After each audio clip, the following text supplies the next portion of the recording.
খবর শুনছেন India news TV channel থেকে। প্রথমে হেডলাইন্স। অনেক চক্রান্ত সত্ত্বেও মানুষ তো ভোটটা দিচ্ছে। উপনির্বাচনে ফল ঘোষণার পর প্রতিক্রিয়া তৃণমূল সুপ্রিমো মমতা ব্যানার্জির। আদিবাসী যুবকের মৃত্যুতে উত্তপ্ত ত্রিপুরা। ধলাইয়ে বন্ধ ইন্টারনেট পরিষেবা। ডানকুনিতে ছেলে ধরার সন্দেহে অসমের বাসিন্দাকে বেধড়ক মারধর। ক্ষিপ্ত জনতার হাত থেকে বাঁচলেন তৃণমূল কাউন্সিলর। লোকসভা নির্বাচনকে সামনে রেখে প্রধানমন্ত্রী পদপ্রার্থী হওয়ার দৌড়ে মমতার নাম নিয়ে জল্পনা চলছিল। লোকসভা নির্বাচনকে সামনে রেখে বিজেপি বিরোধী জোটে যখন একটি করে সেলাই পড়ছে, সেই সময় প্রধানমন্ত্রী পদপ্রার্থী হওয়ার দৌড়ে মমতার নাম নিয়ে জল্পনা চলছিল। আসছে বিস্তারিত খবরে। অনেক চক্রান্ত সত্ত্বেও মানুষ তো ভোটটা দিচ্ছে। উপনির্বাচনে ফল ঘোষণার পর প্রতিক্রিয়া তৃণমূল সুপ্রিমো মমতা ব্যানার্জির। 4 লোকসভা নির্বাচনে রেশ কাটতে না কাটতেই রাজ্য বিধানসভার উপনির্বাচনে ফলাফল ফের উড়েছে ঘাসফুলের পতাকা, যাকে সাধারণ জয় নয় বলেই মনে করছেন তৃণমূল সুপ্রিমো ও রাজ্যের মুখ্যমন্ত্রী মমতা ব্যানার্জি। তার কথায় রাজনৈতিকভাবে এই উপনির্বাচনের যথেষ্টই গুরুত্ব আছে। 4টের মধ্যে 3টে বিধানসভাতেই ছিল বিজেপির দখলে। আমরা 4টেতেই জিতেছি। শনিবার বিকেলে মুম্বাই থেকে ফিরে কলকাতা বিমানবন্দরে একথা বলেন তিনি। যে 4টি বিধানসভার উপনির্বাচন হয়েছে তার মধ্যে একমাত্র মানিকতলা ছিল তৃণমূলের দখলে। বাকি বাগদা, রায়গঞ্জ, রানাঘাটের আসন ছিল বিজেপির দখলে।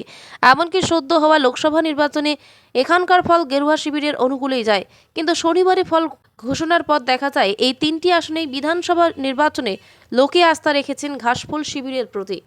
আদিবাসী যুবকের মৃত্যুতে উত্তপ্ত ত্রিপুরা। ধলাইয়ে বন্ধ ইন্টারনেট পরিষেবা।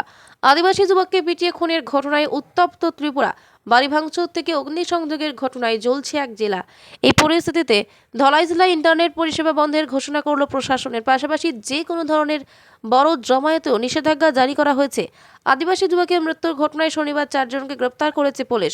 সর্বভারতীয় সংবাদ মাধ্যম সূত্রে খবর, শুক্রবার ধলাই জেলার গন্ডাছড়া মহকুমার দুষ্কৃতীদের হামলায় 20 বছরের পরমেশ্বর রেয়াং নামের যুবকের মৃত্যু হয়। এরপরই সেদিন রাতে এলাকায় উত্তেজনা ছাড়া একাধিক বাড়ি ভাঙচুর এবং অগ্নিসংযোগের অভিযোগ উঠেছে অপর এক গোষ্ঠীর দুষ্কৃতীর বিরুদ্ধে। পরিস্থিতি নিয়ন্ত্রণে আনতে ঘটনাস্থলে পৌঁছায় পুলিশ। দুষ্কৃতীদের হামলায় কয়েকজন পুলিশ কর্মীও আহত হন। শনিবারে অশান্তি অব্যাহত ধলাইয়ে মুখ্যমন্ত্রী মানিক সাহার নির্দেশে ওই জেলায় অতিরিক্ত পুলিশ বাহিনী মোতায়েন করা হয়েছে। প্রাক্তন মুখ্যমন্ত্রী মানিক সাহা বর্তমান মুখ্যমন্ত্রীর সঙ্গে এই পরিস্থিতি নিয়ে আলোচনা করেছেন। পরিস্থিতি নিয়ন্ত্রণে আনতে যথাযথ ব্যবস্থা গ্রহণের আবেদন করেছে। ডানকুনিতে ছেলে ধরার সন্দেহে অসমের বাসিন্দাকে বেধড়ক মারধর। ক্ষিপ্ত জনতার হাত থেকে বাঁচলেন তৃণমূল কাউন্সিলর। ছেলে ধরার সন্দেহে এক ব্যক্তিকে উত্তেজিত জনতার মারধরের অভিযোগ। শনিবার বিকেলে ঘটনাকে কেন্দ্র করে ব্যাপক উত্তেজনা ছড়ায় ডানকুনি বাজার এলাকায়। কোনো রকমে ক্ষিপ্ত জনতার হাত থেকে অভিযুক্তকে উদ্ধার করে স্থানীয় তৃণমূল কংগ্রেস পার্টি অফিসে নিয়ে গিয়ে রক্ষা করা হয়। তারপর অভিযুক্তকে সেখান থেকে আটক করে খবর দেওয়া হয় ডানকুনি থানায়। পুলিশ ঘটনাস্থলে এসে অভিযুক্ত ব্যক্তিকে আটক করে থানায় নিয়ে যায়। স্থানীয় সূত্রে জানা গেছে, এদিন ডানকুনিতে আত্মীয়র বাড়ি বেড়াতে এসেছিলেন বেলঘরিয়ার বাসিন্দা রাহুল পাত্র। দুপুরে খাওয়া দাওয়া সেরে তার 2.5 বছরের ছেলেকে সঙ্গে নিয়ে ডানকুনি বাজারে যান তিনি। সেখানে একটি দোকান থেকে চিপস কেনেন রাহুল। ছেলেকে সেই চিপস দিতে গিয়ে দেখেন এক ব্যক্তি তার ছেলেকে কোলে তুলে নিয়ে চলে যাওয়ার চেষ্টা করছেন। এরপর শিশুর বাবা চেঁচামেচি শুরু করেন। স্বাভাবিক কারণে পথ চলতি লোক জড়ো হয়ে যায় সেখানে। অভিযুক্ত ব্যক্তিকে ছেলে ধরার সন্দেহে মারধর শুরু হয়। খবর পেয়ে তড়িঘড়ি সেখানে পৌঁছান স্থানীয় 16 নম্বর ওয়ার্ডের তৃণমূল কাউন্সিলর শুভজিৎ গাঙ্গুলি। উন্মুক্ত জনতার হাত থেকে কোনো রকমে অভিযুক্তকে উদ্ধার করে তার দলীয় কার্যালয় অফিসে ঢুকিয়ে দরজা বন্ধ করে দেন। অনেক বুঝিয়ে উত্তেজিত জনতার হাত থেকে অভিযুক্তকে রক্ষা করেন তিনি।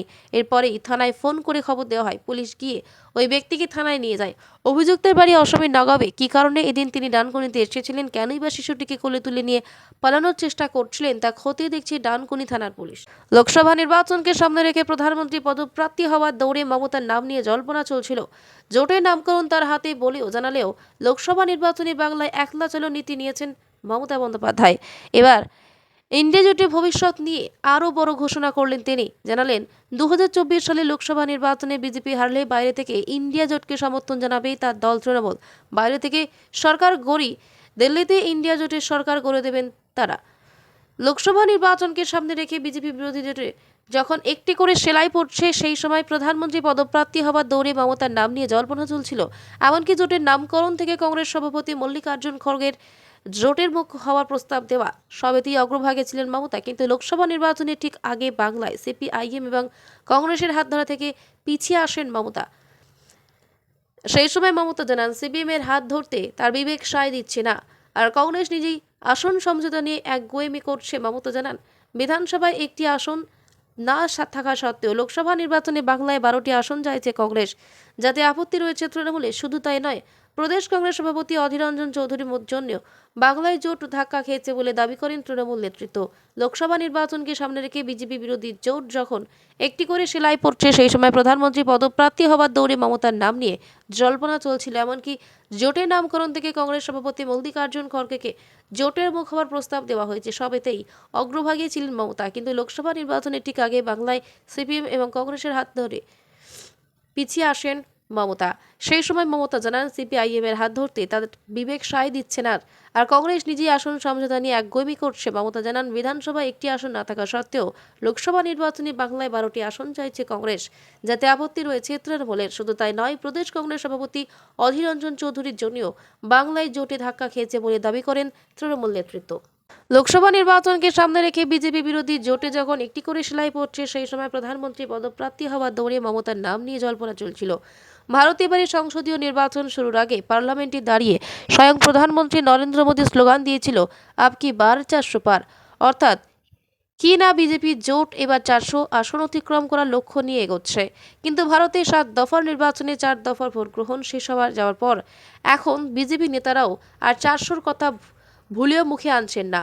অন্যদিকে বিরোধী ইন্ডিয়া জোট প্রকাশ্যে বলতে শুরু করেছে, দেখবেন বিজেপির আসন সংখ্যা 200-র নিচে নেমে আসবে। ভারতে প্রায় সব রাজনৈতিক পর্যবেক্ষক ও বিশ্লেষকেরা মোটামুটি একমত যে প্রধানমন্ত্রী মোদীর নেতৃত্বে বিজেপির জোট এখনও অবশ্যই এগিয়ে। কিন্তু 400 তো দূরস্থান, গত নির্বাচনে এককভাবে বিজেপি যে 303টি আসন জিতেছিল, সেই পুরনো রেকর্ড ধরে রাখাও তাদের পক্ষে খুবই কঠিন। এমনকি পার্লামেন্ট সিম্পল মেজরিটি বা সাধারণ গরিষ্ঠতা পেতেও হয়তো তাদের বেগ পেতে হতে পারে বলে অনেকেই মনে করছেন। খবর শেষ হলো।